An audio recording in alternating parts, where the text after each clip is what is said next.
I'm Mollie Chapman, business journalist for Slotbeats and CasinoBeats, and today I'm joined by Ed Moed, CEO of HPL Digital Sports. How are you doing today? I'm doing great today. How about you? I'm good, thank you. Thank you so much for joining me. Thank you for having me. What advice would you give to emerging gaming and sports betting companies in 2022? The market has shifted, and so what you want to do is make sure that whatever your company is, whatever your product is, number one, is going to have the money to survive, and two, you want to stay focused on going to market and being able to build customers, revenue, things like that. It's my number one advice, that we're facing choppy waters, so you need to make sure that you're going to go out there and succeed as best you can. So how can they find balance between navigating their business through market conditions, ensuring continued growth, and also planning what's next? They have to look at who is buying my product. Who cares? That's the most important thing. Do I really understand, if it's a B2B company, do I really understand that operator, that technology company, or whoever it might be, and why are they going to care about using my product? And how competitive is it to actually get me in there? If I am a sports book or a fantasy site or something, how do I get users when there's 50 others that are marketing and paying for them? So understand the user that you really want to target, and think about then how you're going to build a plan based on the capital you have, based on making sure you have money in the bank that's going to last you, to focus on the most important ways you're going to be able to obtain that user. And so a great example is, for platforms who are trying to do it now, NFL season is the biggest season. So you really need to be thinking about right this minute, over the next month or two, how you're building the right ecosystem to go and create opportunities for users to come to your platform where you can make money off them. And so the balance is, number one, stay focused on what you have to do now. The future is very important. You have to have money in the bank. You have to build things to do that. But these are tough conditions, so what you're doing now is most important. It really is, if you want to be around tomorrow. So how are marketing efforts changing due to companies having to put so much into entering new markets? Smarter companies are figuring out new innovative ways to reach their customers that go beyond traditional advertising, that go beyond, and so if they're doing consumer marketing, instead of just Google advertising or Facebook, they're finding influencers, they're finding now experiential ways to meet potential customers at games or at fairs or other things. They are looking for a host of ways that integrate, including advertising, to market themselves in these places that really matter, because no one way is going to get you to the promised land. I think smarter companies also, and I mentioned this before, are understanding who their customer is more and more, their prospect. And if you don't really understand what the persona is, we call it a persona, the demographic of who that user is and what motivates them, then it's very hard to just go out there and do marketing at them. It's almost like throwing darts at a dartboard. So what they're trying to do is get really smart to maximize the dollars they have, versus I'll just go spend $100,000 or $1 million or whatever it might be on digital advertising, and of course the users are going to come my way. It's too expensive and it doesn't work. So there's a lot of different things that organizations are doing. Some of them are just focusing on one region, where they're being smart and they're saying, I am going to become the top provider in this region or this state. And some are going after a whole new audience, women.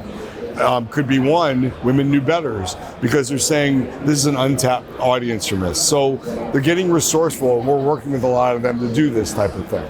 What can companies do in terms of marketing to ensure that the customers they've acquired actually stick around? The cost of acquiring a customer might be 20, 50 times more than the cost of retaining them. Once you have them, it's about building loyalty. So if you think about it, customers stay or leave because, number one, of the product. Is it an easy experience? Do they like using it? Is it fun? Do they make money or not? How do they use it? And then they come back because of that reason, but also because how you are connecting with them, how you are building that relationship, whether it's over email or text or special things you're giving them or sending them or events. So I think in the last year and a half, 2 years, Most organizations didn't focus on that. The smartest ones did. Now they're all doing that because it's so much more cost effective to do it. So a lot of organizations are doing more and almost making VIPs out of all their customers to say, you are so important, we are going to give you this special promotion or this special gift, or if you come in, you can win this contest or something that's big with a celebrity, with anything. And so doing really good CRM is almost more important than acquiring the customer itself because it's cost effective and they're going to keep coming back and spending more money. Yeah. And so there's more companies who are understanding that at this point. In your 2021 State of the Sports Betting Industry, you cited social betting experiences as becoming increasingly important for bettors. Could you tell us a little bit more about that and how you're approaching the issue? You bet.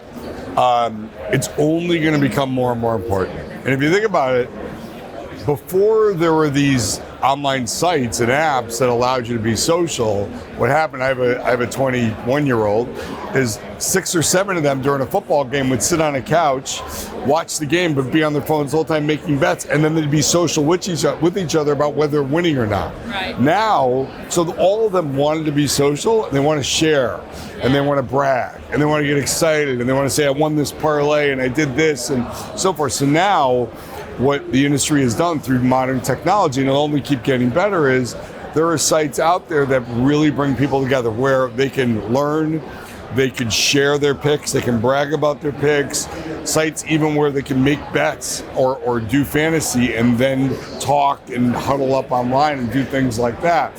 So as we see the advancement of technology over the next year, 2 years, and we're really early still, the social aspect of that is going to be so much more important to the point where 3 years from now, 5 years from now, most people are going to be on these apps expecting a social experience because that's what they want. And if you think about it, the younger generations, Gen Z, millennials, etc., that's what they've grown up with social media. So why wouldn't it be a part of everything they do from a betting perspective?